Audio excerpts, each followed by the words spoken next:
Hey guys, Lelaine Art Geek here. Welcome back to the channel. In today's video, we are going to be drawing some cute Halloween art. It fits the season right now with all of the fall and Halloween vibes. And I will also be answering some questions as well. So this is also a Q&A video. You guys have been sending me questions and just commenting in general. And I opened up a poll on Instagram, I think like a month ago or something.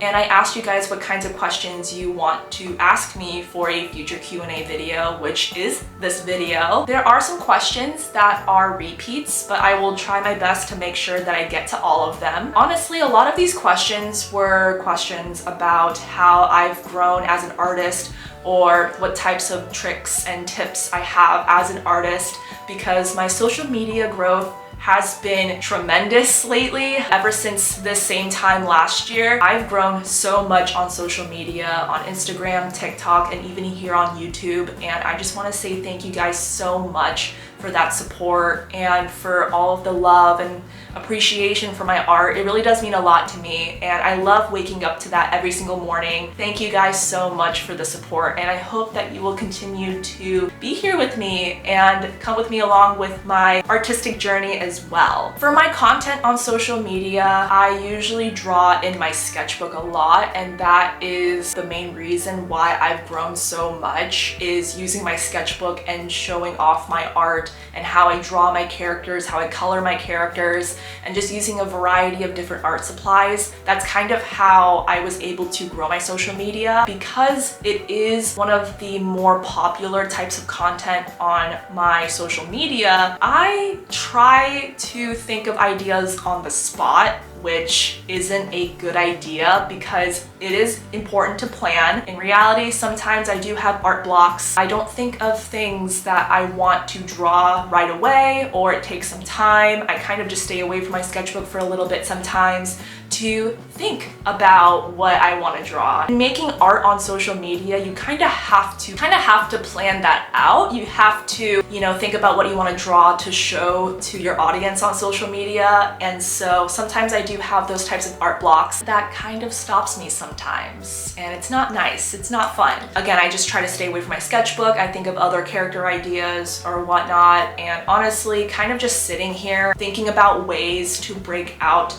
of my art slump, out of my art block, isn't helping. And so I've been taking Mike Lowry's class on Skillshare to help me out with that. Skillshare is the largest online learning community for creatives that want to start a new skill or keep developing a skill that they want to continue practicing on. And there are so many topics that range from illustration, graphic design, and using drawing apps to marketing, growing your business, and even learning how to be more productive. Skillshare classes are designed by creatives for creatives. These classes are taught by industry experts who love sharing their techniques and creative journeys. And no need to worry about your skill level, because there are thousands of classes that range from beginner to advanced, so members can become pros in their desired skills in a matter of hours. There are also learning paths, which are curated sequential class collections to master a specific skill so you can become even more of a pro. Like I mentioned, I took Mike Lowry's class called Always Drawing 7 Creative Exercises to Jumpstart Your Sketchbook, so I can use my sketchbook in other creative ways, or if I have an art block in my sketchbook one day. I love how his lessons each cover one creative exercise at a time, so I'm able to follow along and even practice along with him. The fact that they cover topics that I normally don't draw allows me to break out of my comfort zone and draw other various things in my sketchbook, which is something I seriously need to start doing anyway, so thank you, Mike Lowry. If you're a working creative that wants to practice specific skills, or if you're a curious person and want to learn a brand new skill, you can join Skillshare and learn all of those new skills today. The first 500 people that use the link in my description will get a 1-month free trial of Skillshare. So if you want to start learning today and practice that new skill that you've been wanting to practice, definitely use the link, and happy learning! Thank you so much, Skillshare, for sponsoring this video. And now let's go ahead and get started with the Q&A. All right, so the first question is, are you happy with your current display setup? for Artist Alley, or are there things you want to change and update? So if you guys have never seen my Artist Alley display or my recent Artist Alley display, you can go ahead and check out the Ocala Comic Con vlog, because that is the most recent Artist Alley vlog I've done that shows my current display. And I am happy with it. I really am. I feel like this is the best display I've done so far that maximizes everything. And it's the first time that I've displayed my keychains this way. And so I would say first time, but I would say first time with my own booth, because I had to rework my keychain display because I was sharing a table at a convention in the past. And so because of that, I had to rework my whole display to make sure that the grids with my keychains could fit. And I had to think, like, if you watch my Ocala Comic Con vlog, you can see that I had to like rework it so many times to the point where it took me 3 hours just to decide how I want to display my grids. But I feel like I achieved it, and it looks so much better than my last. And I remember I had the display with like the metal grids, and I can't go back. I can't go back having metal grid displays anymore. I have to have that solid color plastic grids, because that just looks so much cleaner. So cleaner. So clean. I don't know why I said that, but yes, it just looks so much better and more put together that way. And because it looks more put together, I feel like it's been attracting more people. And I think there are a couple of things though that I did want to change. Like, I kind of want to be more branded and more professional when it comes to my signage. Literally since the first Artist Alley, I've only had handwritten signage, and that's still the case to this day. But thankfully, like, no one, and I don't know why they would even think this way, but thankfully no one has told me, I don't like your handwritten signage or anything like that. Like, oh, your handwritten signage is so not on brand of you or whatnot. Like, I know those are like ridiculous like statements that I'm pretty sure no one has ever said. And if they did, that's wild to me. But in my opinion as well, I feel like as long as people just know your prices, I feel like the way that you display your signage doesn't matter. But I do understand that if you want to build that brand and be more solidified, then yes, I do recommend doing a more like professional way of displaying your signage. And that is something that I have to do for myself. So if that is the main thing I have to change, it's definitely that. Maybe just more decoration around my table, because I used to have like flowers, like little vases with flowers in it to just decorate the space. But because of the literal amount of space I have on the table, and I didn't want the flowers or anything, like any decoration, to block some of my art, I kind of just opted that out altogether. Like, I stopped putting them out because I feel that I want my art to shine. Like, I don't want any more decoration to the table. And so I just stopped doing that. But then again, it still looks empty without it. So maybe I'll have to get like some garlands, or maybe just some other way to decorate my table without blocking the view of my art. So I guess that's another thing I would change. But other than that, besides, getting more product on the table and making more art for the table, that's pretty much it. I am very content with how stood out and like how presentable my display is now, definitely compared to the very first Artist Alley table. But yeah, I really appreciate this question, and this makes me think about what I want to do for my own Artist Alley table in the future. So the next question is, what's my inspirations? What are my inspirations? So this is a very, very broad question because I have so many different inspirations. It's crazy. So I would kind of categorize it between like Western, cartoons, and then anime, because I feel like they both contribute. So let's start with anime. I would definitely say Studio Trigger. Any anime from Studio Trigger is like my number one inspiration, because the style, it's not just the story, guys. It's not just the story, it's not just the characters, it's the style of animation. It's just their facial expressions. It's literally the visuals of these shows and anime that like I absolutely adore. My favorite anime of all time, if you know me, is Kill la Kill, made by Studio Trigger. And I know it's one of the most like crazy and bizarre animes out there, but let me tell you right now, that is my childhood show for anime, because of the fact that I just grew so much inspiration from it, and just the animation itself is beautiful. It's so good. I didn't think that anime could look like that, and the way that they just move in the show, and like their expressions and the music, come on, like the music, it was just so good. I love Kill la Kill so much because of that. And I know the story and like what they talk about and show in the show is bizarre and weird, and I get it, but if you kind of just separate that and look at the art itself and just look at how it's drawn and animated, it's so good. So good. And if I were to choose one for the Western style of art and like the cartoon side of art, it's so funny because like I'm trying to think of these shows and I can't really think of one in particular, but I do remember being absolutely obsessed with Gravity Falls and the fandom of Gravity Falls. And I love like the fan theories and everything. And also the art, like the fan art for the Gravity Falls fandom is so good. And like, I feel that I did get a little bit of my inspiration from that as well, but it definitely has changed over the years.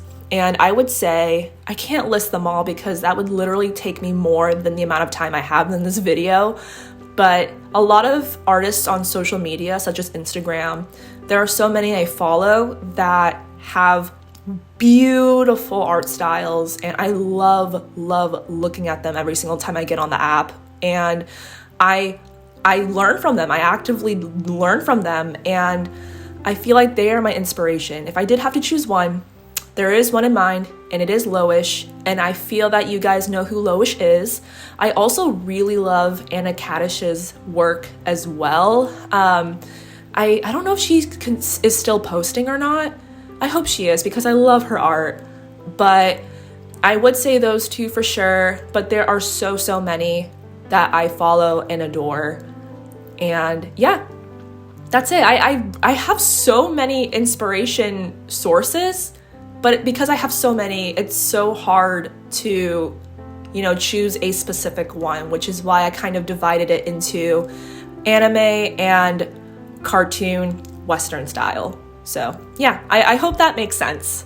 So the third question is, when did I start drawing?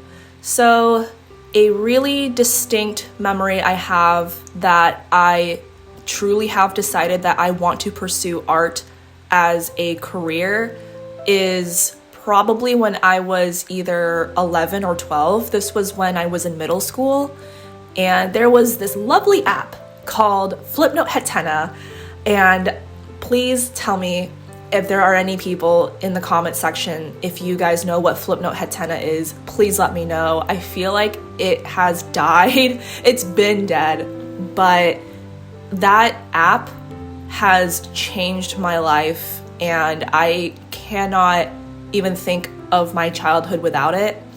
And because of that app, I did feel that I really wanted to pursue art, professionally. And I kind of, wanted to develop my style more. I got a little bit more serious about it. But I guess physically, when I started drawing, I guess it was in elementary school. I used to make composition notebooks and turn them, or not make, I'm sorry. I used to get composition notebooks and I would turn them into comics, like actual comic books. Unfortunately, due to space and everything, I did have to unfortunately toss some of my books out, but I did keep the few that meant the entire world to me, and I still have them to this day.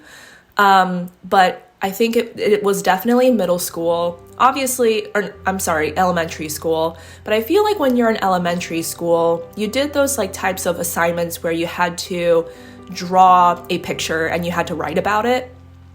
I wouldn't count those because that was just part of the assignment. But when I started drawing like on my own in my free time, and I really, really enjoyed it, it was definitely when I started making comic books out of composition notebooks. And gosh, that was an incredible memory. And elementary/middle school was definitely that peak. And I'm really happy where it got me, because now I love creating characters and I love telling stories with these characters, and it truly has changed my life. So the fourth question is, when did I first think about art content, or have I always thought about it before? Or thought about doing it before. So I will say that I've always done art content. Technically speaking, I started my Instagram account in 2012. This was literally when Instagram started to even exist, when it started to become a thing. And so I've had my account for over a decade now, believe it or not. But I've always done art content. I've always shared my art. I've always showed off my art, no matter what, if it was just a simple sketch or a full-blown illustration. But the types of content that I would deliver like later on in my account, that has changed. And I definitely didn't need or feel the need to change my content, because I wanted this account to specifically only be for my art, and it still has that goal to this day. And I didn't want to share too much of like anything else, because I feel that it would kind of pivot away. But the types of content did change. So for the longest time, I just posted like still images of my content and just finished pictures of my art, right?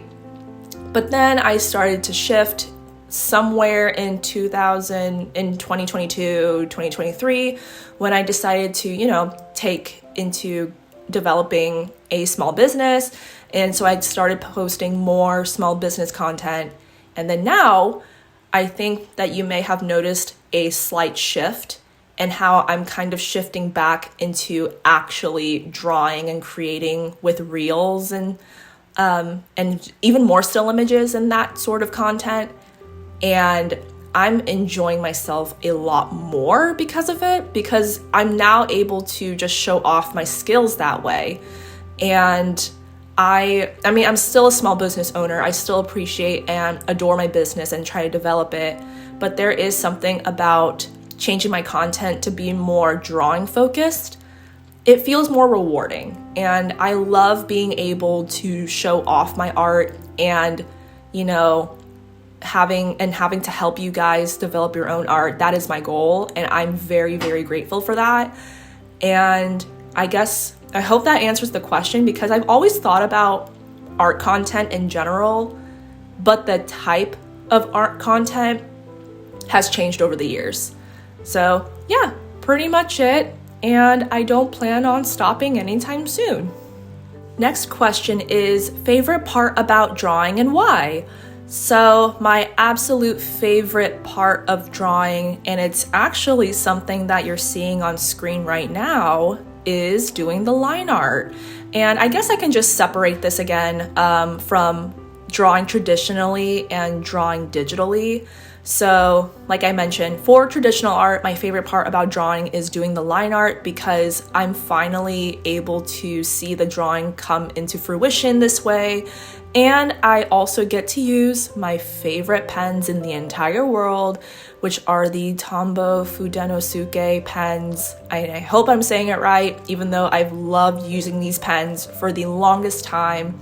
And I will link all of the supplies that I'm using in the video in the description, so don't worry about that. But doing the line art is just something I always look forward to whenever I'm done with sketching. And there is just something about bold lines and just line weight that I am just a sucker for. I am a big sucker for, and it just looks so... It kind of just looks like a finished piece of its own when you're done with the line art. I feel like sometimes when I'm done with the line art, I kind of want to leave it alone because it just looks so good on its own. But then I just think to myself, if I want to continue with this artwork, then yeah, I would have to color it and everything like that. But there's just something so therapeutic about doing line art. It just looks so good at the end, and that is something I look forward to every single time I do traditional art. For digital art, I would say it's the same thing, but I actually enjoy coloring a tad bit more, and not because of the fact that it's a lot easier to color when you're doing it digitally, but you can add a lot more effects to it. You can change colors, you can adjust your colors and add more detail to it. And like that's super easy to do rather than doing it traditionally, because when you're doing it traditionally, it's a lot harder to quote unquote change your mind unless you work in pencil.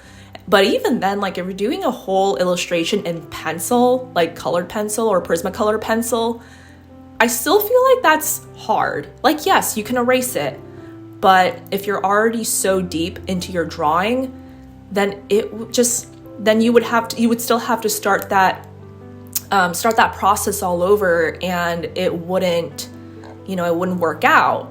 And I hope that makes sense because that's what I had to do before.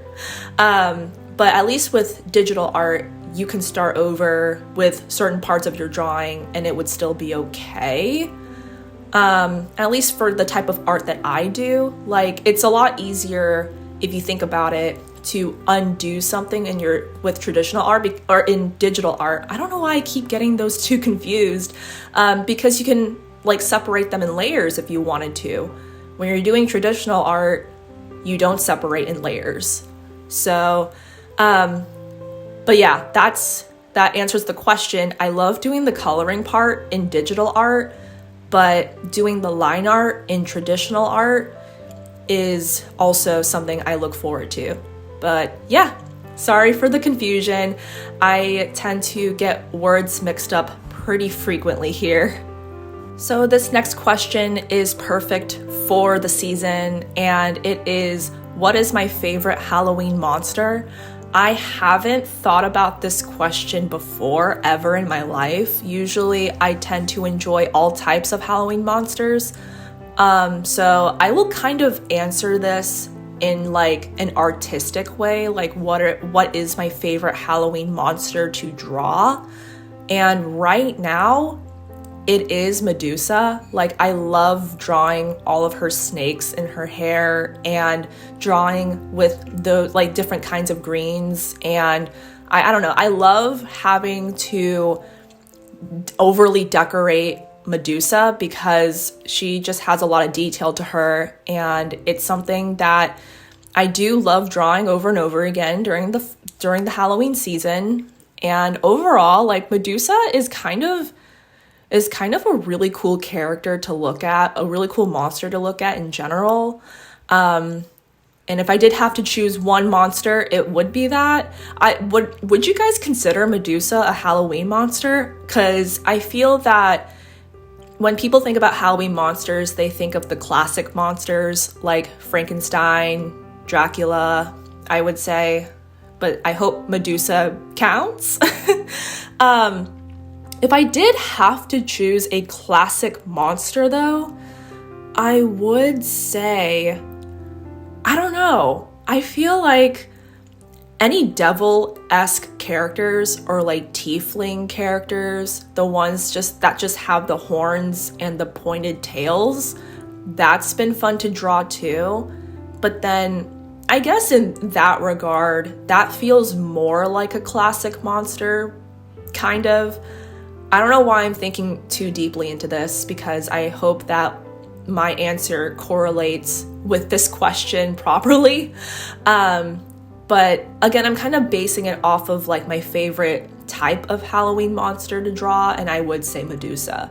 And then the tiefling / devil-like characters would be second. And honestly, the third type of monster is kind of fair game, and it's just whatever I feel like that day. And maybe it could be aliens, because I did draw an alien girl in this one, and I really enjoyed drawing her. So maybe alien characters, but like I said, I have no idea. I kind of just draw what I feel like drawing. And yeah, I feel like I kind of also dug too deep into this question a little too much, but I hope that some of you guys also share the same favorites with me. So next question is tips on growing my account on social media. I'm assuming you are referring to how to grow your art account on social media. And I have to specify this because even though what I'm going to suggest is going to be kind of the same as if you're doing like a more common niche, like lifestyle or beauty or anything like that, it would follow the same guidelines. But for art accounts, I feel like it's a little different, and let me explain why. So first tip is be consistent. That's kind of a no-brainer, but I know it's really difficult to do that because of your busy schedule. So I would say set a realistic schedule for yourself, like maybe post 2 times a week, or if you want to kind of push it 3 times a week. And I promise that you're not going to lose any followers or any viewership if you decide to skip a day. I promise. I've done it before, and I know it's intimidating, but I promise that as long as you're keeping a consistent schedule of whatever you set for yourself, you will be just fine.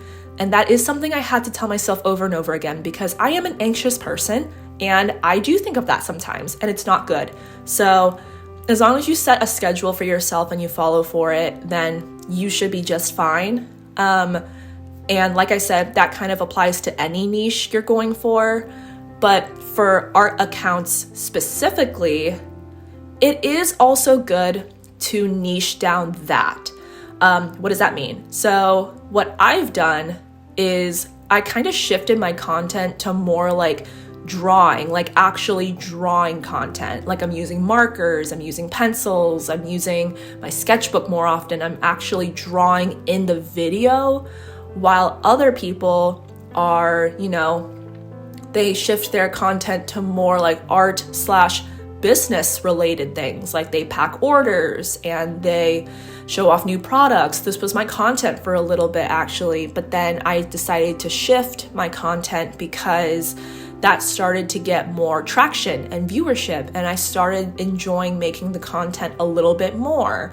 Granted, I still have my small business and I'm still taking care of it and growing it, but on social media specifically, I've shifted over to actually drawing, and that made a really big difference. And in order to do that, in order to slowly grow that, I also followed trends, and following music trends helps a lot because you are part of a niche that not a lot of people look for, or not a lot of people find you right away on social media. And so when you're that different, a different account, you're not following the same people that do dances or they do other things. When you're an art account that uses a particular sound or music, then you stand out because no one has done that before, if that makes any sense. And that's kind of how I've grown, because I've used popular sounds, but because I'm an art account, it's different, because you don't normally see art accounts as often as you see beauty accounts or lifestyle accounts, fitness accounts. So that in particular is how I was able to stand out using trending audio. Another thing I would say, even though this doesn't work all the time, and I've seen it for myself, is using hashtags. But there is a way on TikTok specifically that if you look up creator insights, if I'm not mistaken, then you'll be able to see like what are the trending hashtags, what are the trending words that people are actively looking for. And I feel like if you convert that into your hashtags, then I think, you'll be able to see a difference. And I have seen accounts that did that, and they have seen a difference in their growth. And they've grown not exponentially, but there is an improvement. And I think that you can give that a try if you're on TikTok. I don't know if Instagram has anything similar to that, but I would just recommend trial and error is your best friend. And just see what hashtags work, what doesn't work. I think I found a balance for my hashtags. And if you feel that you want to also use my hashtags to promote your own art, please feel free. It's not like I own these hashtags, so it's not like you're stealing or anything. Do what you have to do to grow your account. And I will also say, the way that your art account looks, like the way that you're presenting your art, that also matters. And on social media, unfortunately, hooks, like visual hooks, are so important, because we scroll all day and we need to give a hook to, get people to continue watching your very short video and not just scroll after a literal second. So usually people would show off their art first that's already completed, and then they do the drawing process. I'm gonna try to do that for myself, but I've seen people do that, and hopefully that makes a difference as well, because that is a really good strategy that I might start doing. So you could do that. And sometimes you don't always have to post reels. You don't always have to post reels. You can do still images, you can do carousels, you can do, honestly, as long as you're showing off your art and showing what you're capable of, and you're kind of working with the algorithm. I know that sounds really bad because the algorithm sucks, but if you're working with the algorithm, then your post, no matter how long that will take, will at least get some traction. And believe it or not, the reason why I started growing the way that I am, it's really because I had one really dumb reel that I made at a convention that was probably one of my worst conventions ever. And I made a silly reel and that blew up. I used to have it pinned on my profile on Instagram, but then I unpinned it because there were other videos of my art that were more popular now, and so I replaced it. But I promise you, it was so silly, and the audio was so silly, and that blew up. And here we are. And I feel like a year later, I'm still, getting that traction, and I've followed all of this advice that I'm telling you guys now, that I'm answering this question with. And I really hope this helps. And if you are trying to grow your own account on social media, I wish you good luck. It does take time, but I promise you will get there eventually. The next question is, do I have any recommendations on how to learn cartoony facial expressions? And you're trying to learn. So number one, I would definitely suggest to have a small mirror or a big mirror, whatever you prefer, and kind of do expressions on your own face. And it's totally okay if it's exaggerated or you look silly. That is the point. And if you're at home, that's also better, because at least no one will look at you in public and you don't have to feel that anxious. But definitely look at yourself, make some facial expressions. And I also do recommend taking pictures of these facial expressions for yourself for reference, and even drawing facial expressions on top of that picture of yourself. Like, practice drawing how stretched your face looks, or how distorted your eyes look when you look angry, or how your mouth looks when you look sad, and adding wrinkles to your face, because that adds more of that stretch to your face. And that's how I learned. I pretty much just started learning by referencing my own expressions and referencing my own pictures of me making these expressions, and it helps a lot. It definitely helps so much when you are especially when you're trying to convert it into more cartoony drawings, is if you look up real life examples and kind of translating that into cartoon. And I know it sounds harder than you think, but it also helps keeping that anatomy of your face when you're translating that into your cartoony drawings. And anatomy is definitely a big thing too that I'll talk about later on. But if you want to, be more cartoony, which obviously you are, because that's your question, then referencing it from real life and then exaggerating that into your art is what I've done, and I feel like it could also help you out as well. So yeah, and then kind of make like a sheet, like a kind of like a grid of all of these expressions, and then label it as so. So like, make a happy expression, make a sad expression, make a mad expression, make a crying expression, and like have like a list, and have it kind of like a reference for you for later when you want to apply it to your future characters that you make, or your current characters that you're developing. And it's so important to even just have a reference sheet for yourself, for you. And it depends on your drawing style as well, which is why it's important to do it for yourself. And like, even though it is also important to use it for like from other people, it is also important to have it for yourself, so that you know what your characters look like and how they should look when they have a certain expression.